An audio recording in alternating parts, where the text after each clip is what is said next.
parle de médias sociaux avec Donnie Lima. Tu es expert en médias sociaux, expert en technologie. Les choses changent tellement vite. Puis même Twitter, écrire un message sur Twitter, c'est pas compliqué. Mais quand on veut mettre une photo ou une vidéo, il y a des fois, c'est compliqué. Ça dépend comment on l'utilise, avec quel type d'appareil. Il y a différentes choses qui pourraient avoir un impact. Mais maintenant, la plupart, surtout si je regarde les téléphones intelligents, la plupart des téléphones intelligents, dans presque toutes les fonctions, exemple, je prends une photo, puis directement dans l'application de prendre la photo, j'ai l'option tout de suite de l'envoyer directement via Twitter. Oui. Puis Facebook, qu'est-ce qu'il y a de nouveau de Facebook? Facebook aussi commence à faire ce qu'on appelle du live streaming, donc de la diffusion en direct. De plus en plus, on regarde, je sais, moi j'ai regardé quand notre premier ministre a été aux États-Unis récemment. Oui. Je l'ai écouté directement via, je pense que c'était CBC, je me souviens plus, mais il diffusait en direct sur Facebook. Oui, et d'autres choses aussi, les élections, des débats électoraux. Nous autres, on diffuse en direct sur Facebook aussi quand on fait des débats électoraux. Mais là, il y a, en parlant de diffusion, puis de diffusion à grande échelle, YouTube a une nouvelle qu'ils viennent d'annoncer. Oui, donc la semaine passée, YouTube a annoncé un nouveau service qui va s'appeler YouTube TV. Donc, ils ont fait affaire avec des grands réseaux américains. Donc, pour l'instant, ça va commencer dans certaines régions aux États-Unis, donc comme ABC, Fox, donc vraiment les gros réseaux. Il y en a plusieurs qui vont être là-dedans. Et pour un frais mensuel, donc on annonce 35 $, on va pouvoir avoir accès à ces postes-là en direct via YouTube. Donc, je vais avoir accès sur ma tablette, sur mon téléphone intelligent, sur une télé intelligente. Pour les frais, les abonnés. Les abonnés. Donc, on peut s'abonner à YouTube TV. Exactement, pour 35 $. Puis on va avoir une série de réseaux américains auxquels on va avoir accès. Et ça, c'est pour faire compétition au câble? Bien, je ne sais pas si c'est pour faire compétition directement au câble, mais c'est pour aller chercher une part de marché. Donc, les câbleaux distributeurs, présentement aux États-Unis, ont une part de marché de 71 milliards de dollars. Fait que c'est sûr qu'il y a de l'argent à aller faire là-dedans. Puis YouTube cherche à aller chercher une part de ce marché-là.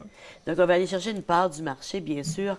Donc, ça ne va pas éviter qu'il y ait des annonces publicitaires, là. Non, parce que on va vraiment diffuser ce qu'il y a sur le réseau. On diffuse la même chose. On diffuse la même chose. On ne change rien. On ne change rien. Donc, c'est exemple, si on veut utiliser un exemple ici plus local. Ici, on pourrait être en train de faire la télé puis que ça soit diffusé en direct sur YouTube. Exactement, c'est ça. Donc, ça va prendre les réseaux traditionnels. Donc, on n'a plus besoin d'encoder puis de sortir nos choses. Exactement, plus besoin d'avoir un enregistreur ou un lecteur pour écouter la télé. Donc, je peux l'écouter n'importe où. Je vais avoir une télé intelligente, une tablette, un téléphone intelligent. Je vais avoir accès à ça. Ce qui est intéressant comme service qu'il rajoute, c'est qu'il me donne un espace illimité dans un nuage, donc un faux nuagique, où est-ce que je peux enregistrer mes émissions. Donc, si moi, je suis un amateur de, je sais pas moi, j'écoute pas beaucoup les séries américaines, mais disons Grey's Anatomy, j'aime ça écouter ça, je peux le programmer pour l'enregistrer. Ça va s'enregistrer dans mon nuage, j'ai un espace illimité, et quand je veux l'écouter, je peux l'écouter à ma guise, où est-ce que je veux, au moment où est-ce que je veux. C'est sauvegardé pour moi dans mon nuage. Ah oui. Donc, plus besoin d'en... Alors, quand est-ce que ça commence? Donc, ça va commencer d'ici quelques mois aux États-Unis seulement. Okay. Donc, avant que ça vienne au Canada, ça peut probablement prendre un certain temps. Pourquoi? Parce que, il faut passer par le CRTC.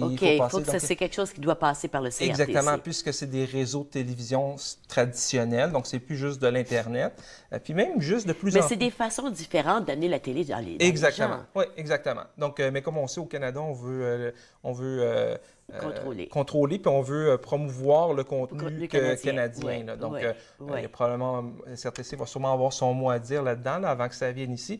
Mais aux États-Unis, ça s'en vient là, très, très prochainement. Mais les États-Unis sont beaucoup plus libérales dans leur façon de gérer leur communication que le Canada. Le Canada veut quand même qu'il y ait un certain contrôle. Mais je pense que la différence, c'est en termes de quantité de contenu. La quantité de contenu qui est créé aux États-Unis, c'est pour les Américains, c'est fait aux États-Unis. Donc, pour eux, c'est pas vraiment problématique. Absolument. Alors que nous, si on prend toutes les Ouais. chaînes américaines, mais on risque d'avoir... On a déjà des problèmes avec celles qu'on a ici, parce qu'on n'a pas assez de vues, puis on n'a pas Oui, assez d'émissions oui, canadienne. canadiennes dessus. Donc, Si tu regardes les avantages pour les câbles, pour les émissions de télé de faire ça, pour ceux qui produisent, pour les producteurs, c'est quoi?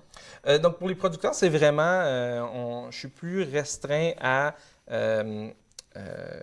que mes fans de mon émission, exemple, doivent les écouter à une heure spécifique. Je peux C'est ça. l'enregistrer où est-ce que je veux et l'écouter où Oui, est-ce que je veux. oui. Mais ça existe déjà Ça existe déjà. les La voix. seule différence, c'est que ce qu'on regarde de plus en plus, puis ça, c'est partout dans la technologie, on est de plus en plus mobile. Hein? Fait que Oui. on n'est pas toujours chez nous, devant notre télé.